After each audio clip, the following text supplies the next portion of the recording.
सर्वांना नमस्कार। आज आपण इयत्ता तिसरी व चौथीसाठी गणित विषयाचे काही प्रश्न या ठिकाणी घेणार आहोत। तुम्ही जर या चॅनलला नवीन असाल तर चॅनलला सबस्क्राईब करा। अनेक स्पर्धा परीक्षेमध्ये अशा पद्धतीचे प्रश्न विचारले जातात। आपण मागील व्हिडिओमध्ये शेवटचा हा प्रश्न विचारला होता। त्यामध्ये 515 या संख्येतील 5 या अंकाच्या स्थानिक किमतीची बेरीज किती? 5 या अंकाच्या स्थानिक किमतीची बेरीज विचारलेली आहे। तर या ठिकाणी 5 या अंकाची स्थानिक किंमत या ठिकाणी आहे शतक स्थानी आहे म्हणून 500 आणि एकक स्थानी आहे म्हणून 5, म्हणजेच याची बेरीज येते 505 येणार आहे आणि याची बेरीज 505 हा पर्याय क्रमांक 3 आहे, म्हणून याचा पर्याय क्रमांक 3 येणार आहे। तर चला पुढील प्रश्न घेऊयात। या प्रश्नात काय विचारलेले आहे तर 980 हे अंक एकदाच वापरून तयार होणाऱ्या लहानात लहान संख्येच्या दशक स्थानचा अंक कोणता? आता लहानात लहान कोणती संख्या तयार होते तर या ठिकाणी लहानात लहान संख्या 809 होणार आहे। कोणी तर म्हणेन 89 सुद्धा लहानात लहान संख्या तयार होते। या ठिकाणी शून्य जर इकडे घेतला तर 89 होते, हे सुद्धा लहान आहे, परंतु हा शून्य त्यामध्ये येणार नाही, म्हणजेच या शून्याचा यात वापरच होणार नाही। येथे काय सांगितलेलं आहे, हे अंक एकदा वापरून लहानात लहान संख्या म्हणजे हा शून्य सुद्धा वापरात आला पाहिजे, त्यासाठी लहानात लहान संख्या ही 809 होते। आणि या 809 संख्या तयार झाल्यानंतर दशक स्थानचा अंक कोणता? तर दशक स्थानी कोणता अंक येणार आहे तर दशक स्थानी येणार आहे 0, म्हणून याचा पर्याय क्रमांक येणार आहे 3। या ठिकाणी व्यवस्थित लक्षात घ्यायचं, हे 3 अंक वापरून लहानात लहान संख्या ही 89 तयार होते, पण ती 2 अंकी त्यामध्ये शून्य येत नाही, म्हणून हा शून्य येण्यासाठी आपण 8 काय केलेलं आहे शतक स्थानी घेतलेले आहे, म्हणजे 809 ही संख्या तयार केलेली आहे आणि ती 3 अंकी संख्या तयार झालेली आहे। त्यातील दशक स्थानचा अंक आहे 0, म्हणून याचा पर्याय आपण 0 घेतलेला आहे। अनेक मुले 8 सुद्धा याचा घेऊ शकतात, परंतु हे चुकीचं होणार आहे। ही 2 अंकी संख्या होणार आहे आणि यामध्ये शून्याचा वापर होणार नाही, त्यामुळं हे उत्तर याचं बरोबर धरले जाणार आहे। पुढील प्रश्न पाहूयात। यामध्ये काय विचारलेले आहे, 808 गुणिले 1 बरोबर किती? आता गुणाकाराचा नियम आहे, कोणत्याही संख्येला जर 1 न गुणले तर उत्तर तीच संख्या येते, म्हणजे 808च उत्तर याचे येते। याचा पर्याय क्रमांक 4 आहे। आणि कोणत्याही संख्येला जर शून्याने गुणले तर गुणाकार शून्यच येतो, हाही एक महत्त्वाचा नियम आहे। किंवा कोणत्याही संख्येला शून्याने किंवा शून्याला कोणत्याही संख्येने गुणलं तर गुणाकार 0 येतो, हे फार महत्त्वाचा नियम आहे, तो सर्व विद्यार्थ्यांनी व्यवस्थित लक्षात ठेवायचा। पुढील प्रश्न काय आहे, 9अंश/19 अधिक 3अंश/19 चौकट 3अंश/19 अधिक 8अंश/19, तर रिकाम्या चौकटीत योग्य चिन्ह पर्यायातून शोधा।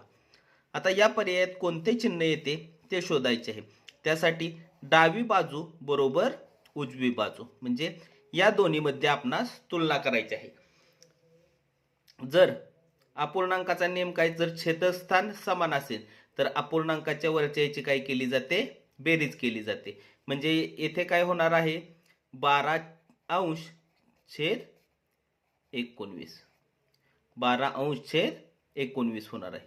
तर पुढं काय होणार आहे तर हे जे छेद आहे तो आपण एकदाच घेतलेला आहे, म्हणजे तो आपण 19 एकदाच घेतलेला आहे। आणि वर 8 आणि 3 11 होणार आहे। आता पहा, जर छेद समान असेल तर या ठिकाणी काय केले जाते, ज्याचा अंश मोठा तो अपूर्णांक काय असतो, मोठा असतो, म्हणून हा अपूर्णांक काय आहे, मोठा आहे, म्हणून या ठिकाणी या बाजूचे चिन्ह येणार आहे, या बाजूचे चिन्ह पर्याय क्रमांक 1 मध्ये आहे, हे व्यवस्थित समजून घ्यायचे आहे। तर चला पुढील प्रश्न पाहूयात। 25अंश/27 या अपूर्णांकाचे वाचन कसे कराल? आपण या ठिकाणी आता वाचनच केलेले आहे। 25अंश/27, 25अंश/27 हा पर्याय क्रमांक 3 आहे। अशा पद्धतीने गणिती भाषेमध्ये वाचन करतात काही लोक, 25/27 अशा पद्धतीने हे करतात, परंतु यापेक्षा हे काय आहे, गणिती भाषेमध्ये बरोबर आहे. 25°/27 या पद्धतीनेच वाचन केले जाते. म्हणजे 25° हा अंश आहे म्हणून 25°/27 या पद्धतीने याचे वाचन केले जाते. पुढे जर पाहिलं तर 27/25 अशा पद्धतीने करत नाहीत. 25/27 अशा पद्धतीने सुद्धा करत नाहीत. त्यामुळे पर्याय क्रमांक याचा 3च बरोबर आहे. तर चला पुढील प्रश्न पाहूया. यामध्ये काय विचारलेले आहे, खालील वाक्यांत रिकाम्या जागी चौकोना संबंधी योग्य पर्याय शोधा. आता या ठिकाणी 3 दिलेले आहेत आणि पर्याय या ठिकाणी 4 दिलेले आहेत. तर या चारीपैकी एकच पर्याय या तिन्ही रिकाम्या जागेमध्ये येणार आहे. चौकोनाला टिंबटिंब बाजू असतात. चौकोनाला 4 बाजू असतात. चौकोनाला टिंबटिंब शिरोबिंदू असतात. तर चौकोनाला 4च शिरोबिंदू असतात.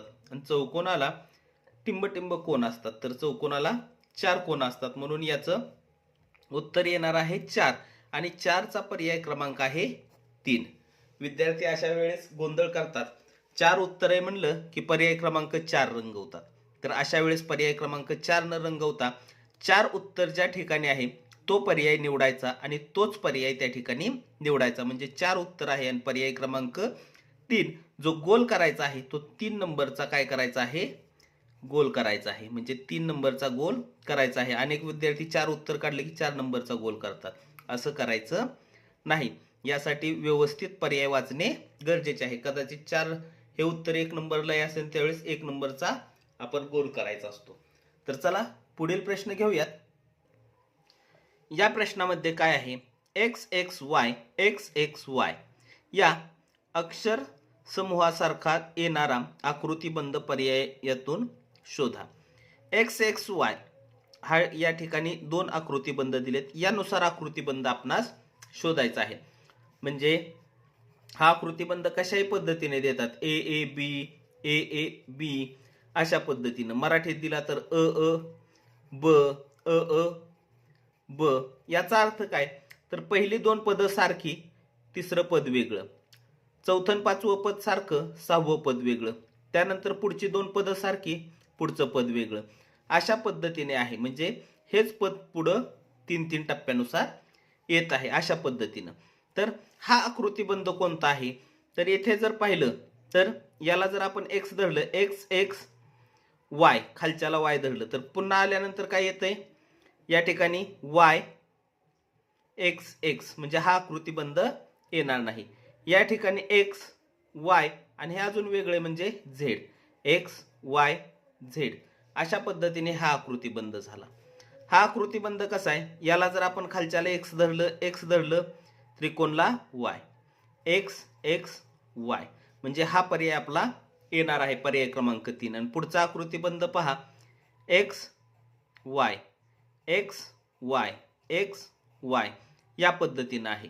म्हणजे हा सुद्धा येणार नाही. हे तिन्ही येणार नाहीत. फक्त 3 नंबरचा पर्याय आहे म्हणून पर्याय क्रमांक 3 येणार आहे. पुढील प्रश्न पहा, 50 दशक बरोबर किती एकक? 50 दशक आपण ज्यावेळेस 50 दशक लिहितो त्यावेळेस कशा पद्धतीने लिहायचं, तर एकक आणि दशकच्या घरात 50 लिहायचं. दशकच्या घरात किती लिहायचं, 50 आणि एककच्या घरात 0. हे जर पाहिलं तर एकक, दशक आणि शतक म्हणजे 500 या ठिकाणी येणार आहे. आणि 500 कुठं आहे, तर 500 हे एककच्याच घरात घ्यायचंय. म्हणजे पहिल्या घरात घ्यायचं असेल तर 500 एकक होणार आहे. म्हणून याचा पर्याय क्रमांक येणार आहे 2. पुढील प्रश्न पाहूयात. या प्रश्नात काय विचारलेले आहे ते बघा. खालीलपैकी कोणती सममूळ संख्या आहे?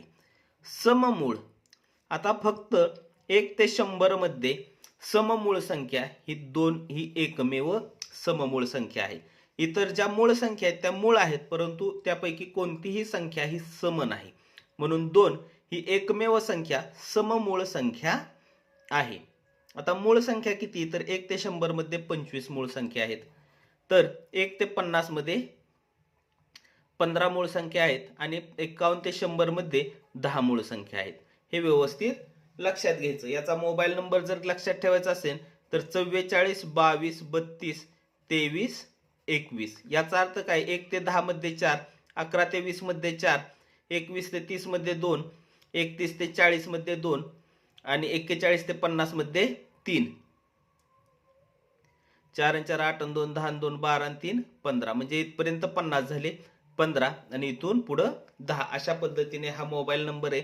मोबाईल नंबर विद्यार्थ्यांच्या लक्षात चांगला राहतो, त्यामुळे आपण याला नावच दिलेलं आहे मूळ संख्येचा मोबाईल नंबर. 44 22 32 23 21. म्हणजे 91 ते 100 मध्ये फक्त एकच मूळ संख्या आहे, हे विद्यार्थ्यांच्या व्यवस्थित लक्षात येतं. त्यासाठी आपण हा मोबाईल नंबर तयार केलेला आहे. तर चला 64वा प्रश्न काय आहे, यामध्ये काय विचारलेले आहे, खालील संख्यांचा चढता क्रम लावला तर दुसऱ्या क्रमांकावर कोणती संख्या येईल. आता चढता क्रम लावायचा आहे. नेहमी आपण समोर शिडी लक्षात ठेवायची. अनेक मुले चढताला उतरता करतात आणि उतरत्याला चढता करतात. तर खालील संख्यात चढता क्रम लावला.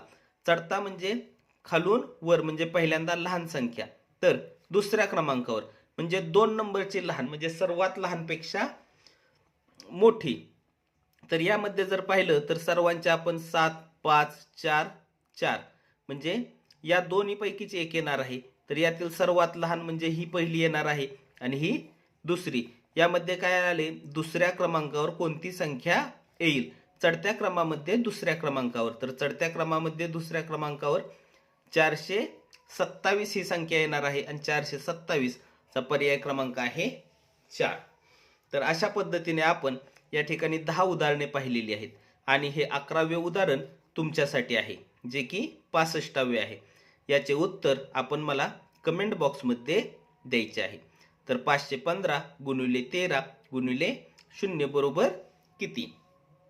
तुम्हाला या ठिकाणी 4 पर्याय सुद्धा दिलेले आहेत आणि हे 4 पर्यायापैकी कोणता पर्याय येतोय तो कमेंट बॉक्समध्ये मला काय करायचं आहे, या ठिकाणी सांगायचं आहे.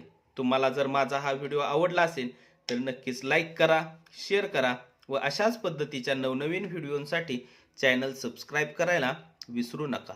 धन्यवाद.